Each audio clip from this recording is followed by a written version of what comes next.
My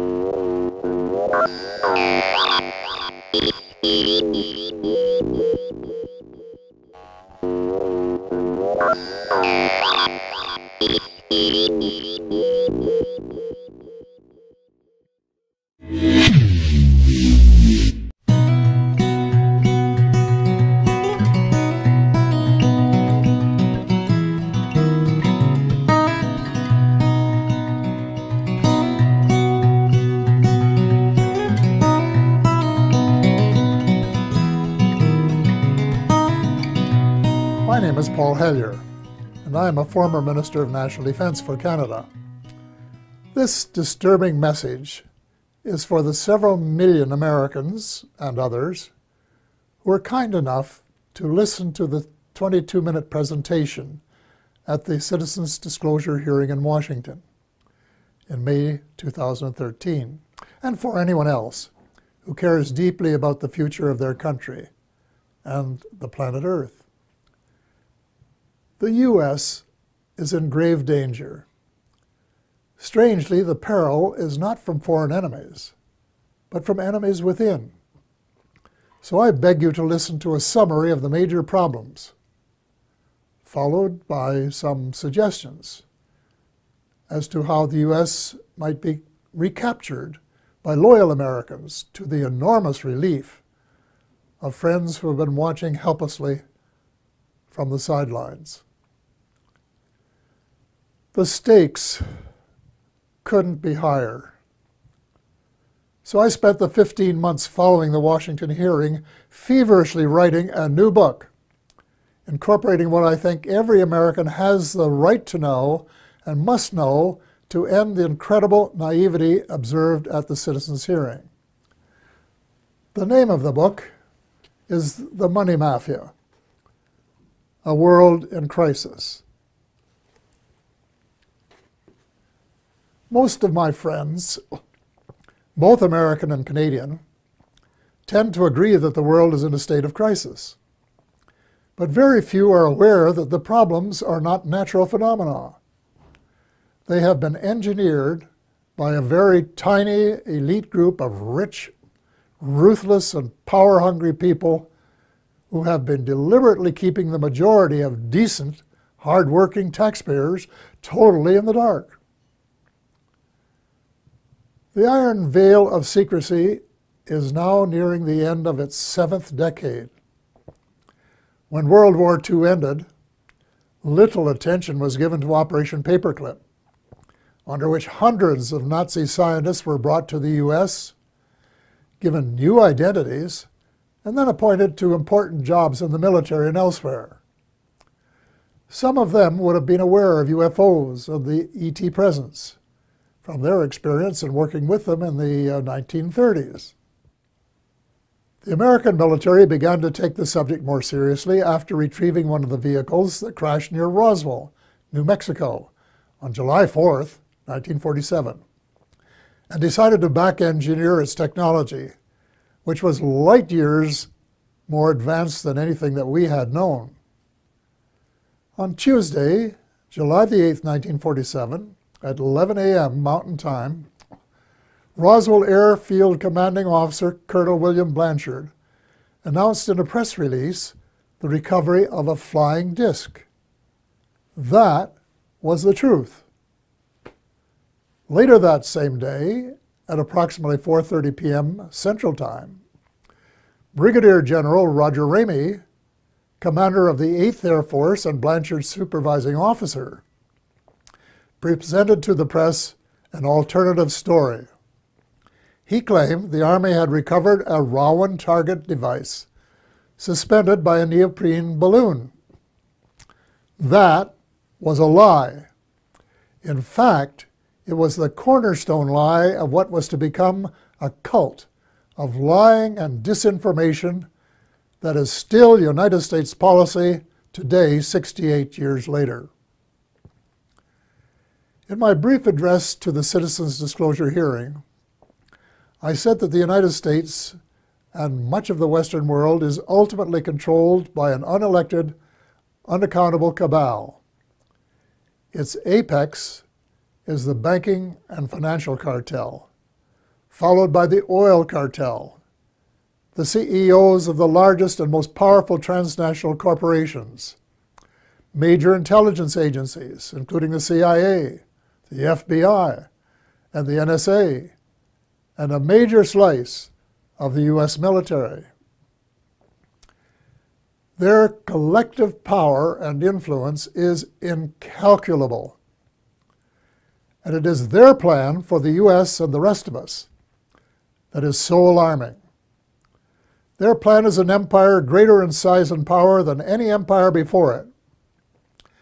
They call this the New World Order, which, ironically, is the same name Hitler used for the smaller empire he imagined.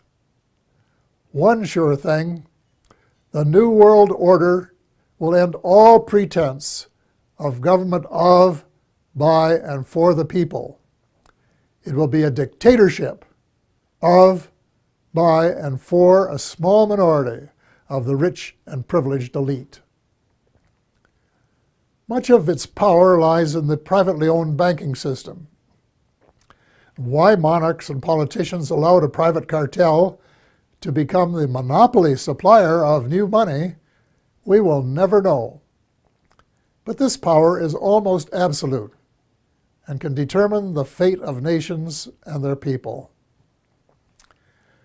A system where nearly all money is created as debt, and debt that has to be repaid with interest, but where no one creates any money with which to pay the interest, is a dead end that leaves debtors with no alternative but to borrow the money to pay the interest and go deeper and deeper into debt. It's so wildly absurd that a grade 10 student would only need a few minutes to recognize it as one giant Ponzi scheme. Banks can invest $5 million and leverage it to create $100 million in loans that have to be repaid with interest. In effect, they skim 95% off the top of every loan. That is the reason I call them the money mafia.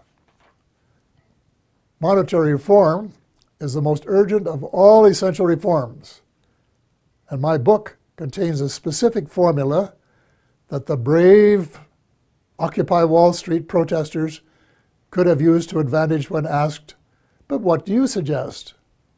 What they lacked was the answer to that question. If about 99% of the population don't understand a deception that has been responsible for the Great Depression of the 1930s, the terrible recessions of 1981-82, 1991, and the Great Recession of the 21st century, it's not too difficult to understand why there are so many skeptics about UFOs and their occupants, even though several species have been visiting planet Earth for thousands of years. The crashes near Roswell, New Mexico, that I referred to earlier, were, in a sense, watershed events.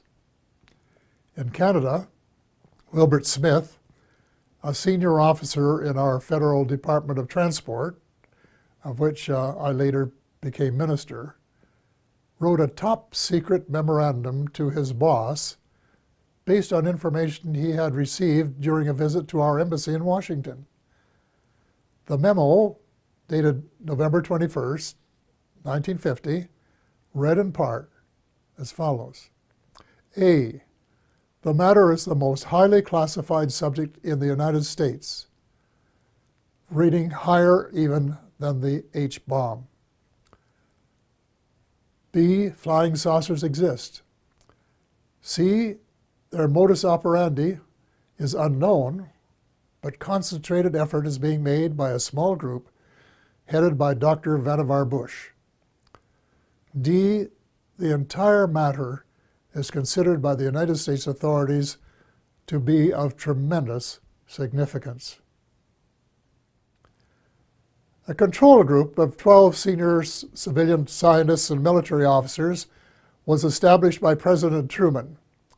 They were known as the Majestic 12, or MJ-12, which issued a memorandum that included how to respond to UFO sightings by saying that they were natural phenomena such as plasma or swamp gas, or that the observer might have been imbibing too much Jack Daniels bourbon.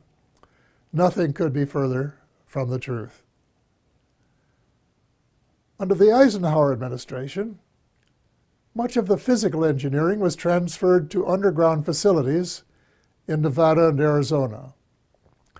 Meanwhile, much of the control was transferred to civilian agencies in order to create plausible deniability as to its existence. When President Eisenhower wanted to take a look at the restricted areas, he was denied access. It was only when he threatened to send in the First Army that it was agreed that he could send 3 confidants to look at the secret areas 51 and S4. They reported that the Roswell vehicle was indeed being back-engineered by United States forces. President Eisenhower was so distressed by the situation that he included in his farewell address to the nation that his fellow Americans should beware of the military-industrial complex, which, according to one witness, was his way of saying that the ET file had fallen into the wrong hands. Indeed it had. It was under the control of the military-industrial complex, otherwise known as the financial, intelligence, and military wing of the all-pervasive cabal, which has seized control of the United States and much of the balance of the world. Beginning with Eisenhower, not one of the presidents of the United States has been given completely honest advice by his civil, military, and intelligence advisors, nor fully briefed on the ET presence and technology. The military-industrial complex adopted a strategy of perpetual warfare to enhance its own power and profit.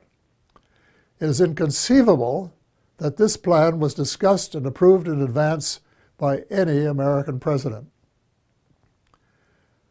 Wernher von Braun, the German rocket scientist who came to the U.S. at the end of World War II, told my friend Dr. Carol Rosen, who worked with him, that they, the military-industrial complex, in order to maintain perpetual war, had to have an enemy. First, it will be the communists, he said. Then it will be the terrorists. And finally, it will be the ETs.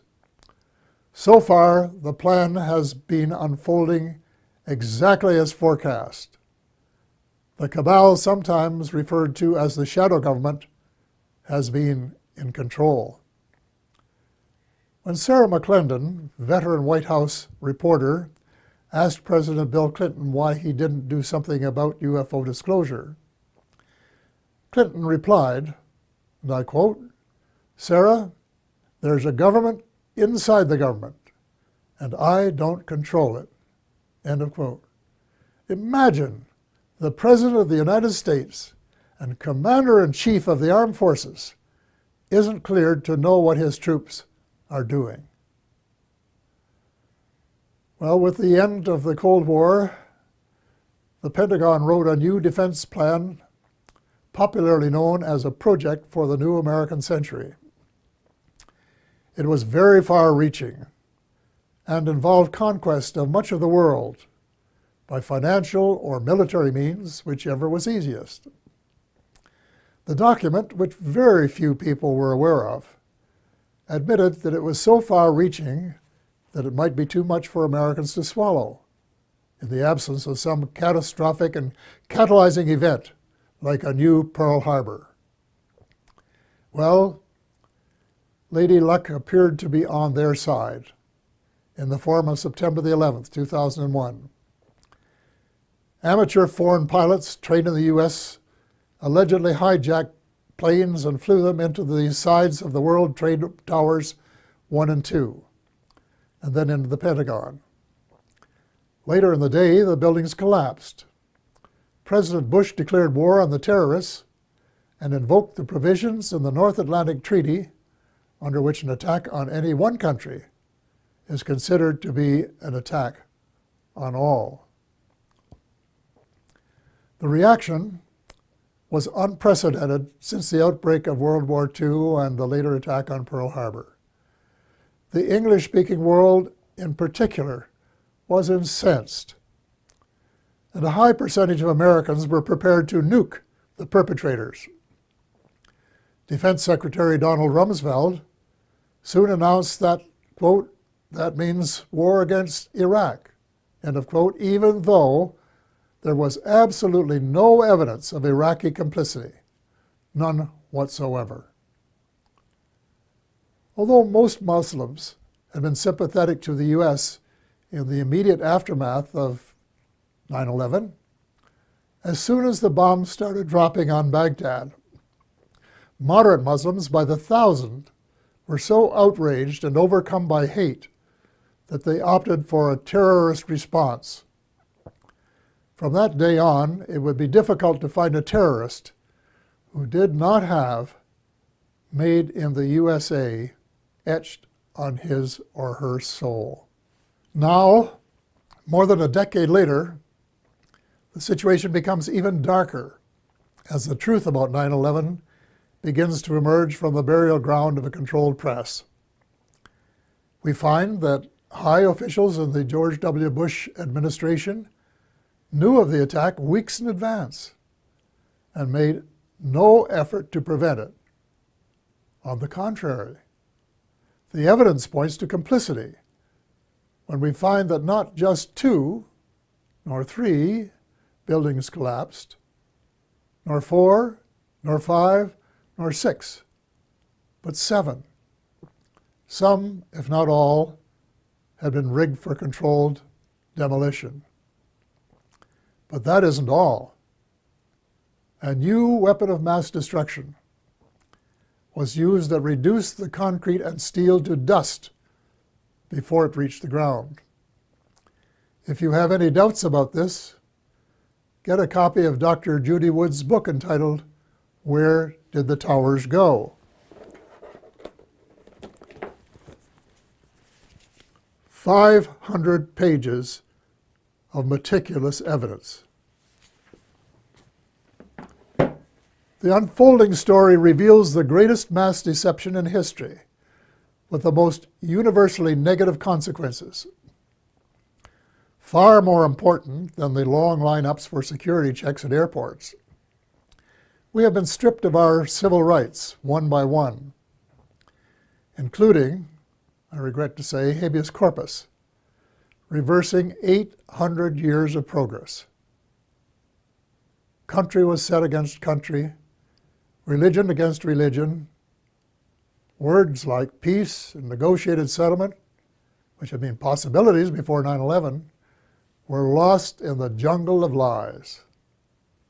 The cabal, also known as the military-industrial complex, was not interested in a just settlement.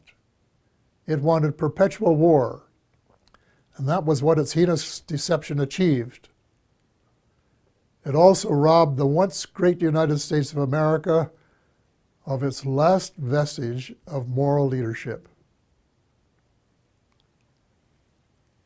Worse, by invoking NATO, it transformed a defense alliance into a US-led task force. And by recruiting former countries from the Soviet Union, an obvious provocation to Russia, it has managed to create rumblings of a new Cold War. The danger lies in the fact that the New World Order is not limited to old boundaries and concepts of empire, and we seem hell-bent toward a third world war, horrible beyond human imagination. It must not be allowed to happen. Almost every president since Eisenhower has been under the control of the cabal, and President Obama, regrettably, has been no exception. Before he was sworn in as a new president, I saw a picture of his economic advisors, and I said, uh-oh, the same old gang who permitted the Bush recession. Nothing will change. Then when the president persuaded innocent allies to join in a second unwinnable war in Iraq, and a senior U.S. military commander confirmed that it would take several years to win, it was obvious that President Obama was playing the military-industrial alliance game, and that it would be the only winner. Extreme Islam is an ideology, and it can't be killed by smart bombs. Most ISIS recruits begin as young idealists who are repelled by the way the world is being run and are looking for a better way.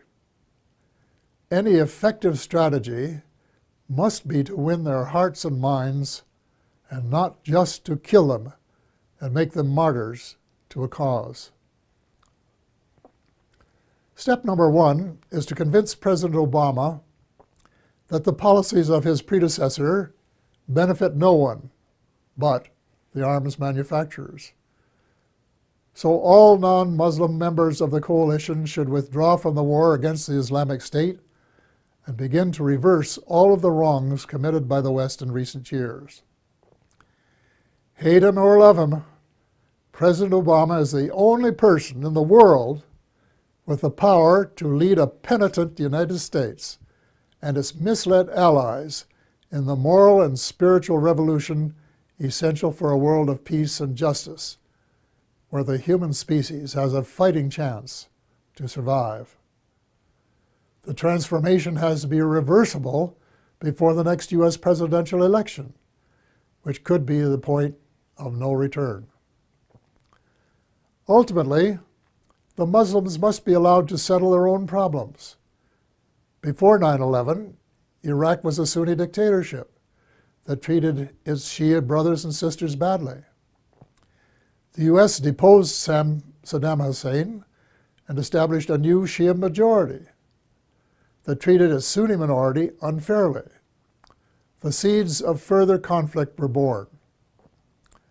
The Muslims must resolve their age-long differences as Christians and of different denominations have recently been able to do. Perhaps the United Nations might be invited by the Muslims to convene a meeting of both temporal and religious leaders in search of a better way of settling grievances and differences. Meanwhile, it's time that all the Abrahamic religions, Christianity, Judaism, and Islam, kissed and made up.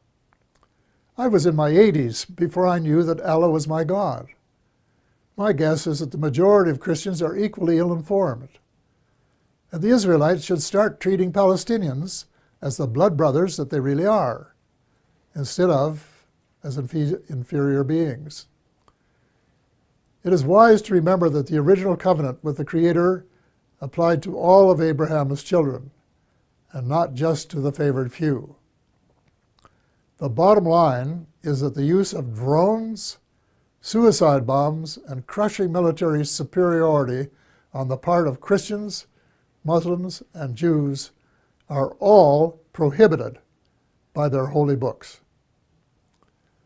The next step is to persuade all the major religions to practice the one principle that they have in common, which is to treat others the way they would want to be treated if the roles were reversed. Universal practice of the Golden Rule would transform the world. I get hundreds of emails from decent Americans and like-minded individuals in a dozen countries who want nothing more than the end of militarism and a massive shift in priorities toward universal peace and justice. Quite a few are involved in small projects that are making a significant difference at the micro level. But most of them are realists and recognize that the cabal doesn't want peace and justice. It wants power, wealth, and empire. So what can an individual do in the face of unprecedented power and wealth? The cabal, headed by the banking cartel, has almost unlimited financial power.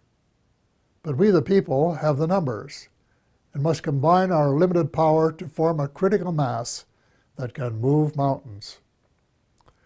There is no guaranteed formula, But an educated guess would be that if 5 million decent and determined Americans got a copy of The Money Mafia, A World in Crisis, read it carefully, and then actively supported the comprehensive action plan set out in it, a miracle could happen.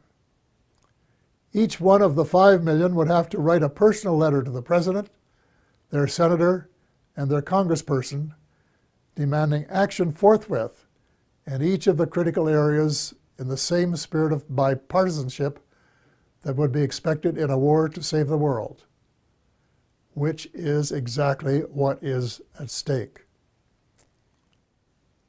I am not going to repeat the list of essential reforms here, except for a few key items. The U.S. should play a leadership role in ending the private bankers' monopoly to print money. Actually, it isn't really money, it's just credit created out of thin air, a computer entry, and restore some of the power to the people that is rightfully theirs. President Obama can mint $2 trillion platinum coins to get the ball rolling, while legislation is prepared to take over the Fed and establish a 100% publicly owned central bank, a central bank of the United States. There cannot and will not be peace and justice on earth while the Fed continues to exist. Speaking of justice, if President Obama really wants a place in history as a friend of the 99% rather than the 1%, he can fast-track the Trans-Pacific Partnership into oblivion. Even the name is a lie. There is no way it is a partnership. It should be called the Trans-Pacific Power Grab by a small elite group who want to feather their own nests at the expense of other people's rights to run their own affairs for their own benefit. So the choice is yours, Mr. President, to decide if it will be the people or the cabal. There must be full disclosure of what the cabal and the U.S. shadow government have been doing since World War II. To what extent has the extraterrestrial space and weapons technology been back-engineered? And is it true, as the late Ben Rich, former CEO of Lockheed's Skunk Works, said, and I quote, "We, the U.S., now have the technology to take ET home," end of quote. The extent to which there has been collaboration between the cabal and the ETs. What species? What motives? Were there agreements signed? And if so, were the terms of the treaty or treaties lived up to? To hear the truth emerge after so many years of continual lies and darkness will require either that the National Security Act of 1947 be rescinded or suspended, with a general amnesty so that decent Americans can tell the truth without fear of retribution. A kind of truth and reconciliation process will be required. Then there are the positive benefits that must be pursued. The President must issue an order that would release the secret patents on exotic energy and make them available to the world. The secret technology, in combination with the flexible financial system, will make it possible to convert from an oil economy to a clean economy in 7 years. It will provide billions of new jobs worldwide and help close the ever-widening gap between the haves and the have-nots. Simultaneously, a project should be started to restore our oceans before the food chain has been permanently broken. In addition, worldwide programs of forest preservation and reforestation should help provide the carbon sinks essential for greater stability in weather patterns. Speaking of changing weather patterns, full disclosure should give us a better idea of how much weather patterns have been altered by government tinkering. Due to restraints of time, space, and expertise, my book makes no mention of either chemtrails or the high-frequency active auroral research program known as HARP. But from what I have heard and read from credible informants, I would say that they are Satan's illegitimate Siamese twins of death and destruction. If so, they should be terminated at once and relegated to the netherworld from which they came. And before the people of the world become aware and launch a $10 or $20 trillion class action suit against the United States Air Force, its contractors, associates, and suppliers. A visit to the battlefields of World Wars I and II in November of last year affected me profoundly. The slogans were everywhere. Never again. We had seen the horror of man's inhumanity to man, which was sordid beyond belief. Yet as I reflected on the real world of today, I thought that the millions who gave their lives had died in vain. Even before the Second World War was over, a group of greedy, self-centered men were plotting the next round, and they have been working assiduously at their plan. The same symptoms of mass unemployment, poverty, and seeking military advantage have been replicated. But the next time, we would start off with weapons of mass destruction just in their infancy then. The next time, it is not just supremacy that is at stake, although there are some who think so. It is the survival of the human species that is at stake. God will not be mocked. We have been given the choice of making our planet uninhabitable, as we have been told some other species have done, or we can move in the opposite direction of peace, love, justice, and cooperation for the betterment of all, rich and poor alike. We have been given a few months, not years, to change course before it is too late. The choice is ours. We are the ones who are destined to write our own history.